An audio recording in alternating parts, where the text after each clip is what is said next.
সাতক্ষীরাতে হঠাৎ আজ 2 দিন জেঁকে বসেছে শীত এবং এই শীতের সঙ্গে কিন্তু লক্ষ্য করেছি অনেকটা ঠান্ডা বাতাস কিন্তু প্রবাহিত হচ্ছে, যে কারণে সাধারণ মানুষ জরুরি প্রয়োজন ছাড়া কিন্তু বাইর হচ্ছে না। এবং আমরা আপনাদেরকে দেখানোর চেষ্টা করছি যে যানবাহনগুলো চলছে সেটা খুবই সীমিত আকারে বলা যেতে পারে, জরুরি প্রয়োজন যারা শুধুমাত্র তারাই বাইর হচ্ছে।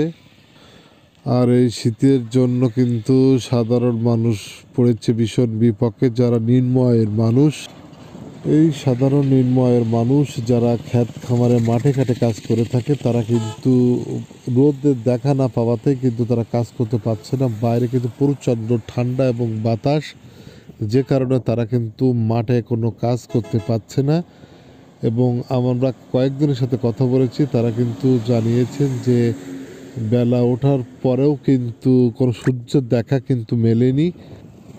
আমরা গতকাল লক্ষ্য করেছি যে 12টা বেজে গেলেও কোথাও কিন্তু কোনো রোদের দেখা পাওয়া যায়নি। আপনারা লক্ষ্য করলে বুঝতে পারবেন যে 2-1টি গাড়ি ছাড়া কিন্তু পুরো রোডটি ফাঁকা রয়েছে, যেখানে কিন্তু আমরা দেখেছি যে কয়েক সেকেন্ডের মধ্যে কিন্তু গাড়ি যেতে থাকে।